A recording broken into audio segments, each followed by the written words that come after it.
नीचे हिंदी वाह नीचे हिंदी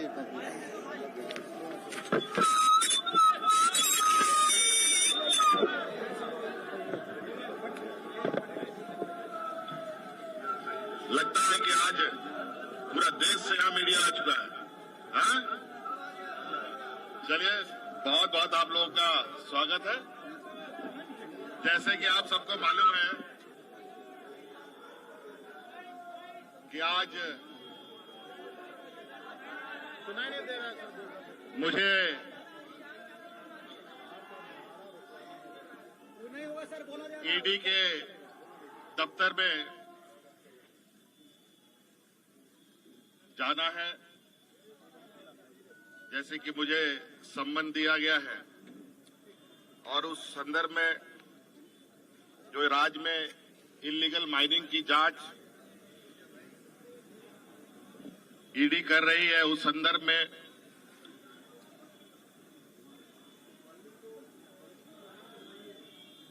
मुझे बुलाया गया है और इस संदर्भ में भी मैंने एक पत्र ईडी को भेजा है जो आपको भी उपलब्ध करा दिया जाएगा कि किस तरीके से 1000 करोड़ का घोटाला के बारे में जो जिक्र आया है साहिबगंज जिले से, बड़ा दुर्भाग्यपूर्ण है कि सालाना भी अगर हम देखें पूरे राज्य में स्टोन चिप से 1000 रुपए की आमदनी भी नहीं होती। इसका आधार कैसे बना, कैसे नहीं बना, ये समझ से परे है। और 1000 करोड़ रुपए का घोटाला करने के लिए कितने करोड़ों का खनन होगा, उनका ट्रांसपोर्टेशन कैसे होगा, और जो विगत 2 साल को अगर हम देखें, जब से एजेंसी जांच कर रही है, जो आरोप लगे हैं वो कहीं से संभव प्रतीत नहीं होता। मुझे लगता है कहीं ना कहीं एजेंसियों को पूरी विस्तृत जांच पड़ताल करने के उपरांत ही किसी ठोस निर्णय पे या एक ठोस आरोप लगाना चाहिए। आज मैं राज्य का मुख्यमंत्री हूं, एक संवैधानिक पद पर हूं, और जिस तरीके से सम्मन की कार्रवाई चल रही है, लगता है कि हम लोग देश छोड़ के भागने वाले लोग। और मेरे राजनीतिक इतिहास में मुझे नहीं लगता है व्यापारियों को छोड़कर कोई राजनीतिक दल देश छोड़ के भागा हो या राजनीतिक दल के नेता देश छोड़ के भागे हो। और आज कहीं ना कहीं ऐसे कार्रवाई से राज्य में एक संशय की स्थिति उत्पन्न होती है। कार्यपालिका को निरंकुश करने का एक माध्यम बन सकता है, सरकार को अस्थिर करने का भी एक षड्यंत्र कहा जा सकता है। कहा जाए कि जो हमारे विपक्ष हैं, जो सरकार बनने के बाद से ही सरकार गिराने के षड्यंत्र लगे हुए थे, और यह षड्यंत्र की पनडुब्बी जो पानी में डूब डूब करके काम कर रहा था, ऊपर आने की ताकत नहीं रख रहा था, आज उस पनडुब्बी को धीरे धीरे बाहर लाने का प्रयास किया जा रहा है।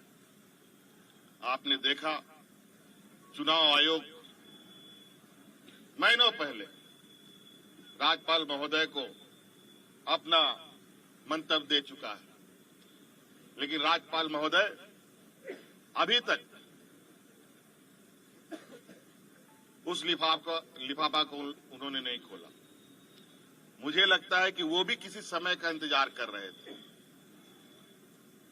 और आपने सुना है, पूरे देश के खबरों में चला, महामहिम ने दूसरा मंतव्य चुनाव आयोग से मांगा है, जो बिल्कुल ही असंवैधानिक था। और जब हमने इसकी जानकारी चुनाव आयोग से लिया तो पता चला कि महामहिम ने कोई दूसरा मंतव्य नहीं मांगा, लेकिन खबरों में चलाते जरूर है, उनका बयान जरूर आता है और राज्य में फटाके बम फोड़ने की बात करते हैं और उनका बयान आता है, ईडी का संबंध चालू हो जाता है और उसके बाद धड़ाधड़ सत्ता पक्ष के विधायकों पर छापामारी होती है, कभी इनकम टैक्स का, कभी ईडी का। बड़ा दुर्भाग्य। और जो मुझे अभी जो खबर आ रही है, और भी विधायकों के ऊपर, सत्ताधारी विधायकों के ऊपर ये छापा मारने की तैयारी कर रहे हैं। ये कहीं ना कहीं राज्यपाल भी राजनीतिक से जो संवैधानिक पद है, जिसको हम कहते हैं कि ये पार्टी से संबंध नहीं रखता है, निष्पक्ष का विचार आता है, लेकिन मुझे नहीं लगता है ऐसे कार्यकलाप से कि वो ऐसे षड्यंत्रकारी राजनीतिक को और दलों को संरक्षण दे रहे हैं। तो इसलिए मैं अपनी बातें, जो मोटा मोटी जो आरोप एजेंसियों के तरफ से है, उसकी प्रति आपको उपलब्ध कराया जा रहा है कि किस तरीके से जो आरोप है वो आरोप निराधार होता है।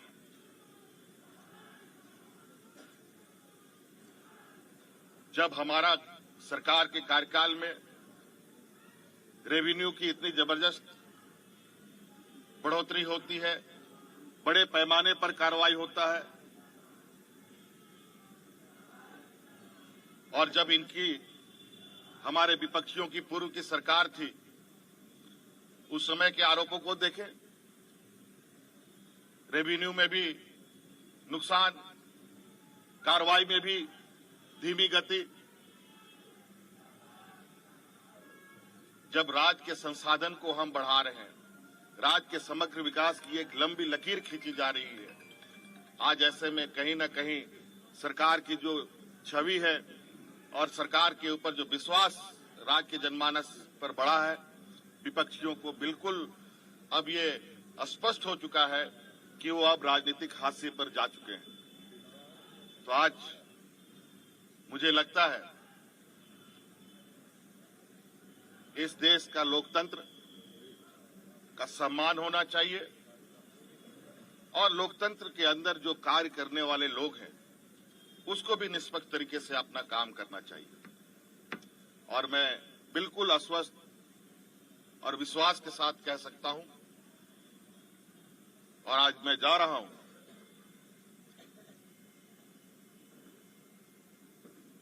और इस बात पर जोर निश्चित रूप से दूंगा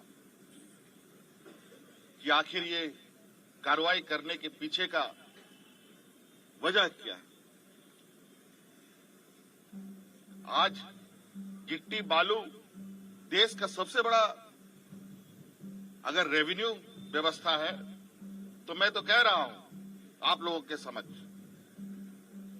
कि गिट्टी बालू जो पत्थर चिप्स है, बालू है, इसको मेजर मिनरल में भारत सरकार शामिल कर ले, और जो कोयला लोहा है वो राज्य सरकार के माइनर मिनरल में शामिल कर दे।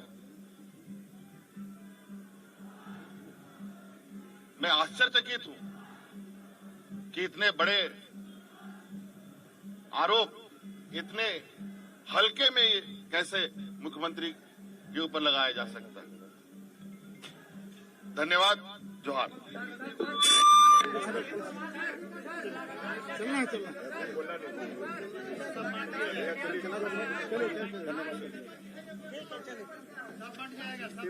पेपर आपको मिल जाएगा। और हमने ईडी दफ्तर भी उस पत्र को भेजा है और साथ में भी लेके जा रहा हूँ, हाथ हाथ भी दे